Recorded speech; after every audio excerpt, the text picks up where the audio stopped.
This is Chuck Huber, the voice of Android 17. You're listening to Anime Seekers. You better be, or I'm coming for you. Dragon of the Darkness, Flame! Hey everyone, so we're going to be taking a look today at the Kaizoku Sentai Gokaiger Gokai-Oh set. So this is a long time coming, actually. You guys don't know this, but originally a couple years back, I think in 2020, when me and Rizwan were talking about starting figure reviews on here, this was actually the first one I filmed. Way back in the day. It never ever got uploaded, and eventually I just started doing it on my own channel. I eventually just put it on my own channel a couple years later. But now I'm finally reviewing it. And part of the reason this took so long is because my Gokai-Oh, my first copy, its sword broke. This broke off and then that started to crack. So I finally got replacement swords. And now we're finally getting to reviewing this guy. So I'm going to tell you guys this right off the bat. This Shinkino, Donori Taijin, and this are my three favorite Sentai mech toys. I like him a lot. And he's not even anything spectacular. I just kind of dig him. So, years and years ago, I actually got the Super Mega Force version first. Before I got Gokai-Oh. I will not be showing the Super Mega Force version here because I don't own it. On my own channel, one day I do plan, because my little brother has my original Super Mega Force copies, I do plan on doing a comparison video, so if you want to see that, I'll try to get a link in the description below. But I'm just going to talk about these guys individually. I've said this many times. What do these four really have to do with pirating? I don't know. I get maybe a submarine, but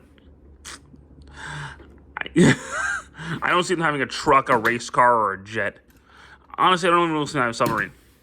The pirate ship, yeah, obviously, the pirate ship, but I don't know what these have to do with pirates. But anyway, we have the Gokai Hauler, the Gokai Jet, the Gokai Marine, the Gokai Racer, and the Gokai Galleon. Gokai Galleon is by far the coolest. The others are kind of poop. Gokai Galleon is just way cooler. Now, it doesn't come with these bits painted. I did that myself to make it stand out a little more. So, but if you get this right out of the box, they will not have those painted.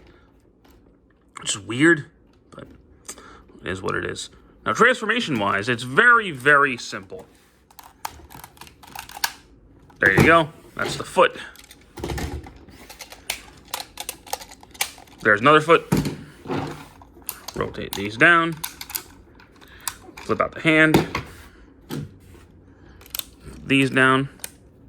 Those up. Now we're going to fold all these down. Turn this around first. Flip that down. Flip that down. Connect. Up here. Stand him up. And he does get pretty tall. He's honestly a pretty tall release. Open that up. Pull these pieces out gently. I'll get to that. Plug these. Make sure his wheels are folded up. I do that all the time. Plug that in. Plug that up top. Fold that out. And we'll just go ahead and put the swords in the holsters.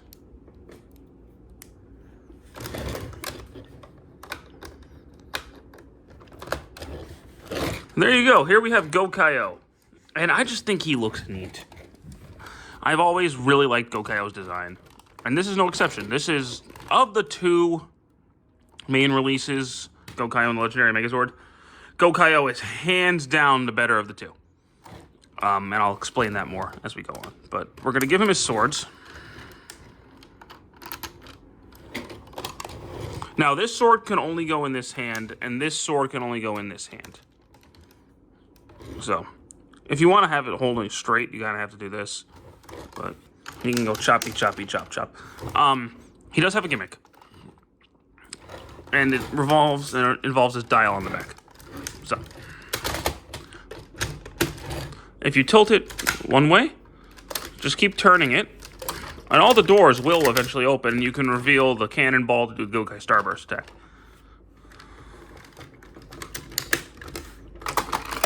So that's neat. But if you turn it to one to the right, opens them all at once. If you guys don't know by now, that is basically how his gimmick works.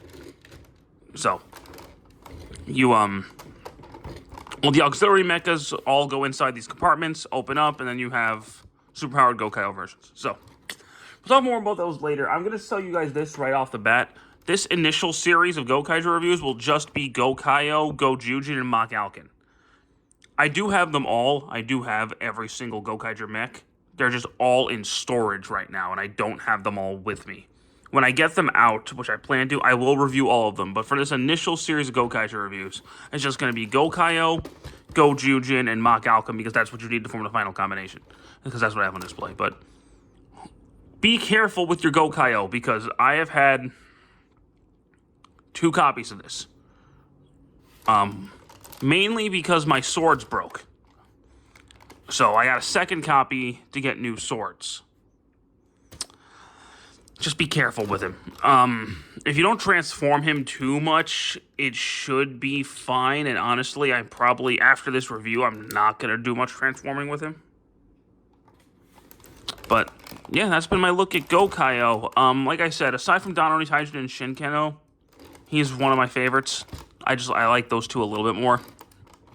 But he's a big old pirate, and he is neat, and I just think he's fun. So, there you go. Getting him in the aftermarket probably isn't the most cost-effective thing. I got him in a 3-pack with Gao Lion and Pat Striker for $100 a few years back. I think it was in 2019. So, for me, it was absolutely worth it. For $100, I got, 3 fun toys, and I was like, all right, I'm gonna get everything. But might not be so worth it for you. But if you can find him for like $50, $60, maybe 70 loose, yeah, go for it. In box, he's gonna be a lot more expensive. But if you don't care about the box, there you go. I do actually have his box. It's just in storage. The only one on the box for is Mach Alkin. But anyway, thank you guys so much for watching this review. I do hope you enjoyed it, and stick around for more. Take care.